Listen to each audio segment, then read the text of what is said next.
Hello and welcome to the Imperfect Tesla. So I did a video talking about the Yeslak shortcut physical buttons. These are basically a device that you put in your center console and you get three buttons that you can use to program up to 9 functions. Things like opening your car doors, opening glove box, trunk, frunk, turning on your lights, and a lot of other things. Also has passenger seat controls and memory seats for the passenger. And there's also an Easter egg that was put in there too, where you can actually activate seat massage for the driver's seat. So it's a very simple, small device that does a lot of things, but the device by itself comes with 6 functions programmed to those three buttons by default. But you can take those functions and make them 9. So basically you have options for single press, double press, and long press. Single press by default is disabled, well, not disabled, but there's nothing built in for single press by default from the factory. But you can go into the device through the app and put functions for single press. You can also choose to change anything, any of the functions that other buttons have right now. You can change, like for example, in mine, I took off battery preheating and I put in things like, open the frunk, open the trunk, pause, play, media, anything that basically reduces me having to like find stuff on the screen to press, and I can just simply press one button on the device. I made those changes on my, but I did not get to show you how you can do that in the installation video. I mentioned in that video, the app is basically a Chinese app. It's all written in Chinese, and so it was kind of a little bit of a challenge trying to read and understand what was in there. But what I've done now is giving you, I'm going to be doing a proper walkthrough of the app and basically taking you from installing it to running it, and also what controls and what changes you can make in it.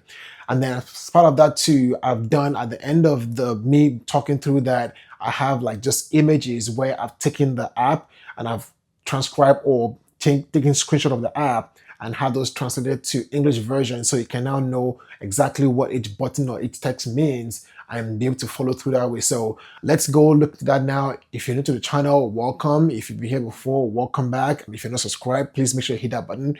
We're getting close to hitting some milestones here, and it will be a very appreciated if you can help us get there. But let's talk about the app now and then walk you through everything that you can do in it.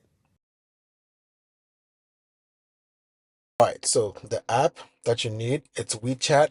When you launch it the first time, it's gonna need you to do some setting up and connection. It was a bit of a tedious process, but if you are all set up, you have the app here. What you need to then go to is go to Discover, and then from Discover, if this is your first time coming in, you want to go to Scan. And when you scan, what you're gonna do then is scan in the QR code that I have. When you scan the QR code, then you'll be good to go. But if you've done it before already and you come back in, you want to go to just mini programs. And then if you also scan the QR code for the first time and you do it and you get it, this is what you're going to get on your landing page. You're going to have this page here that's this. There's going to be screenshots, images that tells you what all of this means. But if you just want to follow along from here, I'm going to hit that blue button there. And then now you don't have your Bluetooth turned on. It needs Bluetooth to be on for it to scan and connect. But when it scanned now, it found my device. And so I'm going to hit this button to the side there, which is the connect. So the first one was to seek or find, then connect. And so now it has found my model. It's connected to my module. And so now you can see I got the buttons. And so you also see you have 3 circles at the top. Those are your buttons. And then the 3 circles below with little icons on them, those are the actions that your buttons can perform.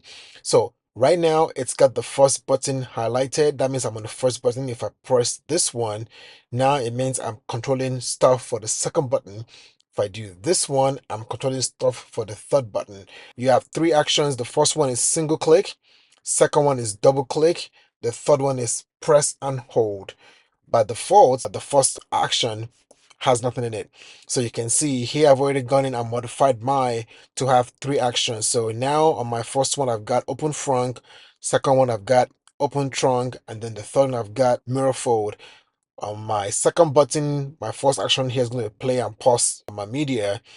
Second, with double press will turn on or turn off the interior light, and then long press will open my glove box. And for my third button here, I've got different door openings. So the single press will open my right passenger door, double press will open my front passenger door, and long press will open my rear driver's side door. Now, down here that I'm scrolling on here, this is where you have all the options of what actions you can implement. So if I go back to my first button here, and the first one here says no action. So if I want my first single press to have no action, or any of the presses to have no action, you simply want to tap on that and hold it, and you just drag it up. See, there we go.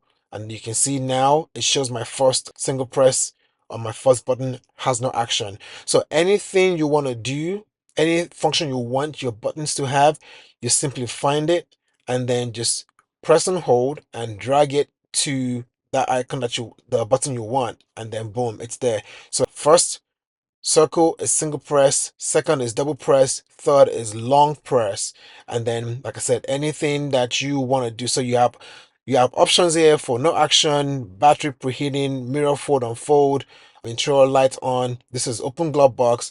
Then you have your doors, so you can open any of the four doors. Then you've got your trunk, your frunk. I'm not sure what these ones are, but you've got defrost, I guess front defrost, rear defrost, play, pause, skip, forward, back, then volume controls. And then further down here, you have more options. Now, I have images, translated images later in the video. And what I've done is you're gonna have a left side, I'll show you this exact image, and then the right side, I will show you the transcription of what that image says. And I've highlighted basically what it's pointing to and what it means. But down here, you have a few more things. Here is where you get to select if your car is right or left hand drive. So if you're in Europe or Asia, where you have the steering wheel on the right side, you want to make sure you change that to this so it knows which passenger seats to control. If you're in the United States or anywhere you drive on the left side, then you want to choose that.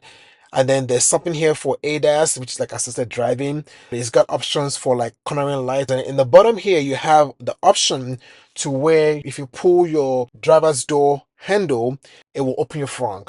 And down here is you want to set for how long you want to hold it for it to activate the frunk. So a lot of things you can do in here, even though it's got 3 buttons for up to 9 functions and your memory seats and everything, you can do a lot more through the app. So I'm going to stop talking here now and then just go to the screenshots with the highlights and the call out of what all these icons mean. So as you're going through yours, you know what they mean, and then just be able to use it from there going forward. So hopefully this has been very helpful, and if it has, don't forget to like the video, share and subscribe, and we'll see you next time.